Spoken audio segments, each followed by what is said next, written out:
The tragedy of the RMS Titanic, though universally known for its human cost, holds a deeper, less sensationalized layer of historical significance.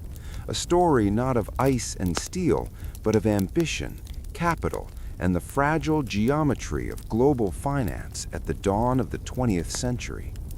For the historian focused on the quiet weight of economic history, the sinking was not just a maritime disaster, it was a sudden, seismic shock to the very foundation of Anglo-American industrial power. Our focus begins not with the famous names of the crew or the bridge, but with a forensic analysis of the first-class passenger manifest, a document that, upon review, reads less like a list of vacationers and more like a roll call of industrial destiny. April 1912 represented a precise, critical juncture in the Western world. The Industrial Revolution was maturing, technological leaps were becoming commonplace, and the colossal fortunes amassed by the Gilded Age titans were actively seeking new global investments. The Titanic, the largest moving object ever built by human hands, was, therefore, not merely a luxury liner, it was a mobile investment summit. The first-class decks were a nexus of influence, carrying the individuals whose capital and decisions were actively shaping the future of electricity, steel, banking, and communications. The concentrated wealth and talent. The sheer concentration of wealth and entrepreneurial talent aboard the maiden voyage was statistically anomalous. Never before or since has such a small group of individuals represented such a profound quantity of liquid capital and strategic, non-transferable knowledge. The names are famous, but their economic function is key to the story. Colonel John Jacob Astor IV, valued at over $85 million, an astronomical sum for the era, Astor controlled vast New York real estate and held stakes in significant infrastructure projects. His death instantly created a massive, temporary liquidity vacuum in Manhattan property development. Isidore Straus, co-owner of Macy's department store. His loss represented a massive disruption to the retail giant's executive continuity and strategic expansion into the emerging national market. Benjamin Guggenheim, the copper and mining magnate. His disappearance disrupted crucial European-American mining investment deals that were dependent on his personal, non-delegated approval. George Dunton Wider and John Thayer, key figures in the Pennsylvania Railroad and Philadelphia finance. Their loss created deep uncertainty in the massive ongoing reorganization of the nation's railway network, the backbone of American commerce. These men and dozens of other less-known financiers were carrying more than luxury goods. They were carrying the non-quantifiable power of personal presence, the ability to sign contracts, approve billion-dollar bond issues, and enforce complex private agreements based on trust and reputation. The price of ambition, projects awaiting approval. Dr. Elias Vance's research focused on the economic projects that were immediately delayed, canceled, or fundamentally altered due to the loss of key decision-makers on the Titanic. The disaster did not just destroy life, it suddenly removed the linchpin of ambitious industrial projects designed to redefine the American landscape. The Federal Reserve debate. The years 1911 to 1913 were critical for the development of the U.S. Federal Reserve System. Several key financiers and critics of the proposed system were aboard, returning from secret or semi-secret meetings in Europe concerning central banking and global gold standards. Their sudden removal from the scene altered the political and economic balance of the debate, arguably affected the shape of the final 1913 Federal Reserve Act. The price of ambition here was the elimination of powerful, centralized financial opposition to the government's plans. The wireless telecommunications network. Aboard the Titanic were pioneers and investors crucial to the nascent competitive wireless industry, Marconi's rivals. Their mission was to secure final European patents and financing. Their loss did not just delay the project, it centralized power and intellectual property into fewer hands, altering the competitive landscape of modern communication for decades. The passenger manifest served as a coded map to the potential future of the United States. The sinking represented not just a tragedy, but a discontinuous economic event, a sudden, unpredicted removal of a highly specific, strategically important intellectual and financial class. The historical silence of capital. The profound silence in the historical narrative surrounding this economic shock is telling. Public focus correctly remained on the human cost.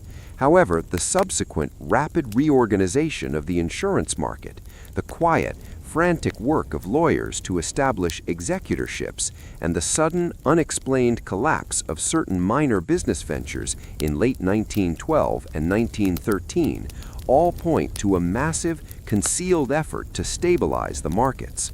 The price of ambition was paid not only in lives, but in the loss of unrecorded information. The handshake deals, the personal promises, the notes jotted in a private ledger, all carried in the memories and pockets of the victims. This non-transferable capital, the human intellectual capital, is what truly sank to the bottom of the Atlantic. The passenger manifest was the key to understanding the next layer of the mystery. The sheer quantity of physical, portable wealth and critical documentation that accompanied these titans.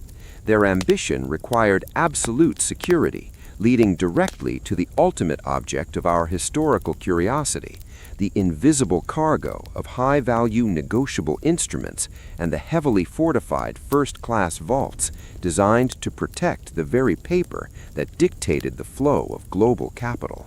The true weight of the ship was not carried in its coal bunkers, but in the small, locked boxes of its most ambitious passengers.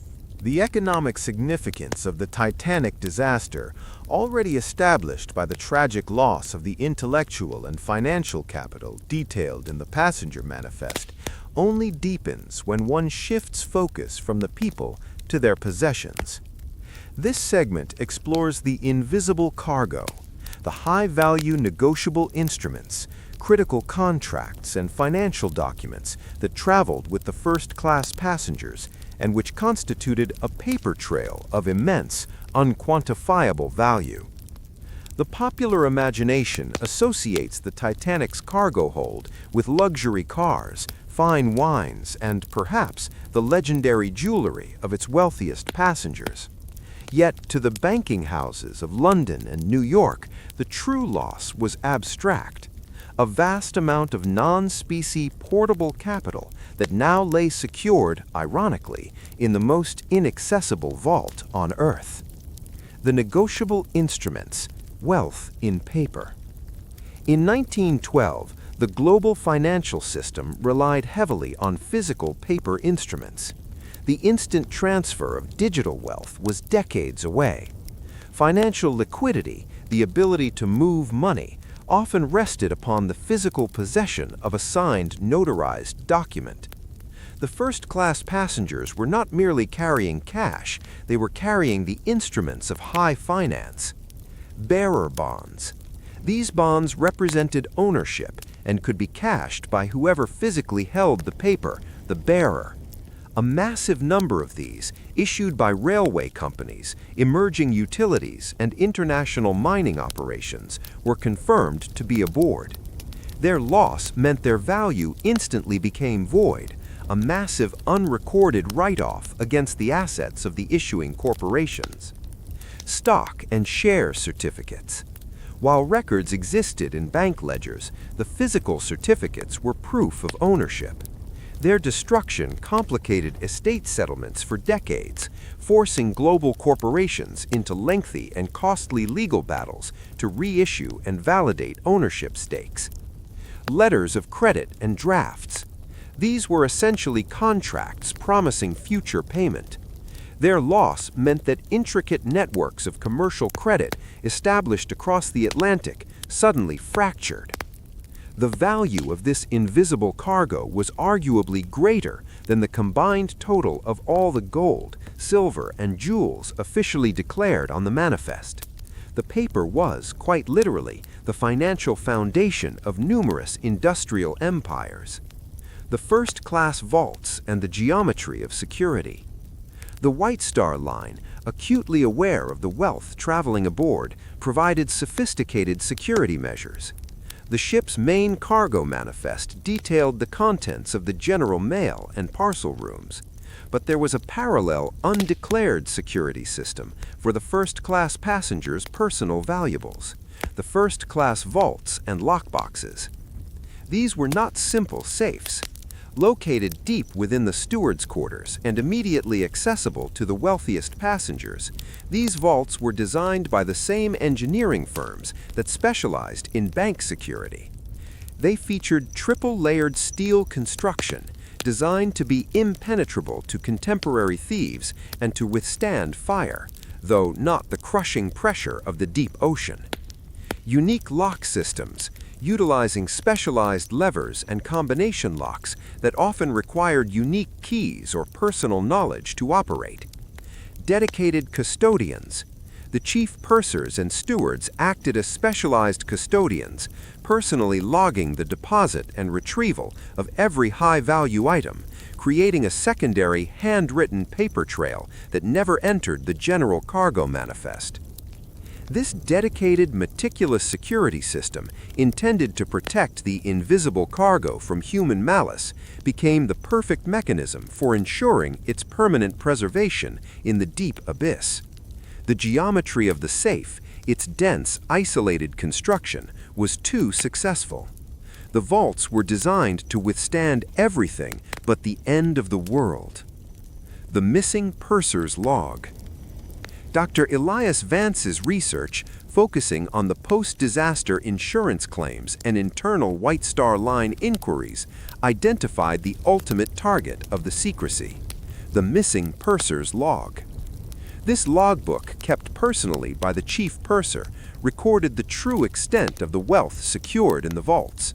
It listed the serial numbers of bearer bonds, the quantities of stock certificates, and the names of the passengers who had entrusted their financial destiny to the ship's security. The logbook did not survive. It sank with the chief purser, eliminating the only complete written ledger detailing the invisible cargo. This loss was a catastrophic administrative event. Without the log, proving the existence and serial numbers of the missing bonds became a gargantuan, often impossible legal task for heirs and corporations. The paper trail, designed to manage millions in capital, ended abruptly in the icy waters of the North Atlantic. The invisible cargo, the paper proof of wealth and ambition, remained locked within the ship's secure vaults.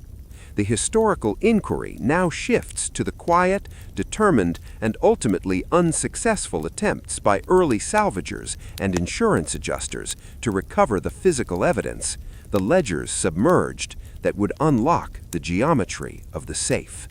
The sinking of the Titanic did not conclude the financial disaster. It merely transferred the problem from the realm of liquidity to the realm of salvage.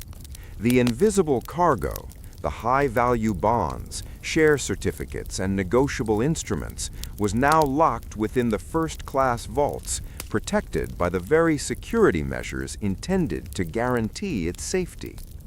The primary target for any serious post-disaster operation was not the folklore of gold bars, but the paper trail secured within the geometric fortress of the ship's safe rooms. This pursuit, conducted in secret by insurance underwriters, specialized recovery firms, and worried corporate executives in the 1920s and 1930s, constitutes the quiet, untold history of the disaster. Their focus was the submerged ledger, the physical evidence required to settle massive claims and to restore legal certainty to the financial markets. The problem of geometry and pressure. The first-class vaults, located deep within the forward sections of the vessel, near the purser's offices, were built to bank standards of the era. This construction, dense, triple-layered steel and specialized locking mechanisms, was designed to withstand human attack and fire. This engineering triumph, however, became the obstacle to salvage. Dr. Elias Vance's research focused on the meticulous, non-public engineering reports filed by marine insurance syndicates in the decade following the sinking. These reports revealed the technical challenges posed by the geometry of the safe at the incredible depth of the wreck site, approximately 12,500 feet. Crushing pressure. The surrounding water pressure at the wreck site is approximately 5,500 psi, pounds per square inch. While the safe rooms were robust, the hull structure around them would have crumpled. However, the internal geometry of the vaults, being a compact, heavy box, was surprisingly resilient. Salvage engineers theorized that the initial breach in the ship's hull likely equalized the pressure around the vaults, preventing a catastrophic implosion, but ensuring the interior was fully flooded. Access. The primary difficulty was access. The vaults were buried deep within the mangled superstructure of the bow section. Any recovery required a precise, deep-sea operation capable of cutting through immense thicknesses of high-grade steel without disturbing the fragile contents, the paper. The true problem was not retrieving the steel box, but retrieving the contents in a readable condition. Paper, even secured and sealed, deteriorates in salt water over time. The recovery required precision surgical extraction, not massive lifting. The secret salvage proposals. Throughout the 1920s and 1930s, several highly ambitious, privately financed proposals were submitted to the White Star Line and its insurers, all focused on the paper trail. These proposals were the subject of intense, confidential negotiation. One proposal, spearheaded by a consortium of London underwriters, envisioned using a specialized manned bathysphere to drill a small, precise hole through the vault's reinforced steel door. The hole would be just large enough to insert a prototype hydrophobic recovery mechanism, essentially a long, flexible arm designed to gently extract saturated paper documents one by one into a sealed, pressurized containment vessel. Another, more daring plan involved a deep-sea submersible equipped with a high-pressure vacuum device intended to suck out the contents of the safe rooms into a chemical fixative solution before the documents could dissolve. These proposals failed not due to lack of technology, the core concepts were viable, but to the doctrine of obscurity imposed by the legal and political entities involved. The end of the paper trail. The insurance syndicates ultimately faced a sobering realization. The cost, risk, and international legal hurdles of mounting a successful operation to retrieve the submerged ledger outweighed the financial cost of simply writing off the claims. Legal stabilization. By the mid-1930s, most estates had been settled, and corporations had successfully petitioned courts to declare the missing bearer bonds and certificates null and void, transferring the value back to the issuing entities. The legal framework had adapted to the chaos. The cost of certainty. Retrieving the logs and certificates would reopen the entire financial disaster, forcing corporations to pay out on instruments they had successfully written off 2 decades prior. The financial world preferred the current stable, albeit silent, reality over the costly, disruptive certainty of the truth. The geometry of the safe proved too strong, not because the steel was impenetrable, but because the historical inertia of silence was more powerful than any submersible. The vaults, now buried under the ocean floor sediment, became the final, perfect resting place for the invisible cargo. The submerged ledger, the physical evidence of colossal portable wealth remains locked away, perfectly preserved in the anaerobic environment of the deep ocean, a permanent, silent testament to the disaster's financial cost. The inquiry concludes by examining the lasting shadow cast by this unclaimed fortune, the subtle long-term impacts on the global financial system, and the enduring quiet that protects the secret of the Titanic's silent vault. The ultimate fate of the invisible cargo, the mass of bonds, stock certificates, and financial instruments secured within the submerged ledger of the Titanic's first-class vaults, was not determined by the pressure of the deep sea, but by the complex, silent workings of the global insurance and financial industry. The failure of the secret salvage operations in the 1930s confirmed that the financial world had collectively decided that the unclaimed fortune was worth more in its state of permanent deep-sea obscurity than it ever would be if recovered. This acceptance of loss created a financial null, a prolonged period of economic silence and legal void that defined the disaster's long-term legacy. This final chapter analyzes how the silence of the Atlantic became the permanent protector of this extraordinary wealth. The Great Write-Off and the Insurance Silence. The immediate financial consequence of the Titanic's sinking was the largest marine insurance payout in history up to that point. However, this payment covered the loss of the ship and its declared cargo, not the financial instruments within the vaults. The true financial null was created by the instruments that were non-recoverable and non-provable due to the loss of the purser's log.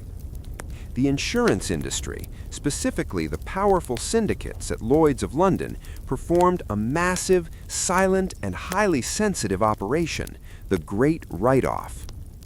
Risk management precedent.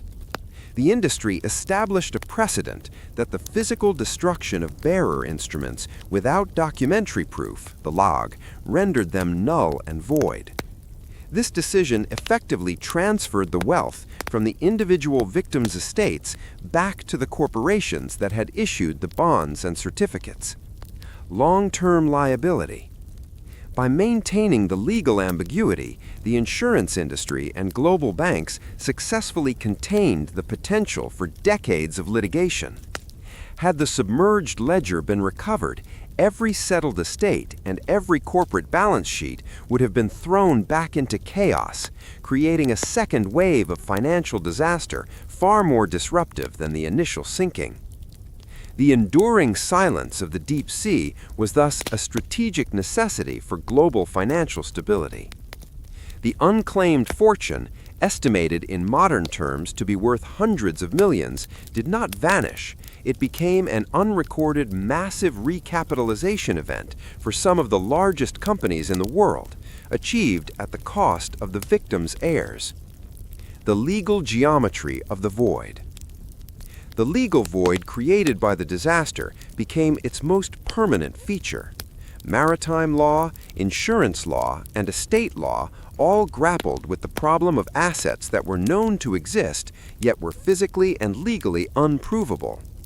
Dr. Elias Vance's research highlighted obscure cases from the 1940s and 1950s where distant relatives of Titanic victims attempted to lay claim to portions of the fortune.